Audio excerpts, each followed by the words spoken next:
Hi, this is Dan from Pool and Spa, and today we're going to do a short video about how to repair spa or hot tub plumbing pipes.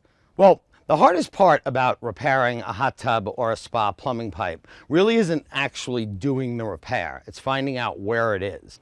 So after you've turned off the circuit breaker, which cuts the power to the hot tub, the next thing you have to do is locate your equipment hatch, which is right here. I've already taken the screws off using my drill. If you're lucky, most of the time your hot tub leak is going to be right here. This is where most of the equipment is. This is where a lot of the fittings join together. This is usually where your pump heater and blower are. And this is the area in the hot tubs that they tend to get the leaks the most. Say it was this pipe, for example, that had a problem. You would simply cut this with a hacksaw. You would use your regular PVC glue and primer.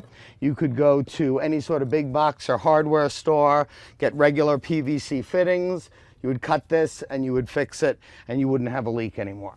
If the leak is somewhere else, a lot of times once you locate it, I'd like to put one of these on, which is a quick disconnect fitting, which means that if you ever had that leak in the same place again, this is going to be very easy to just unscrew and remove both sides of the piping.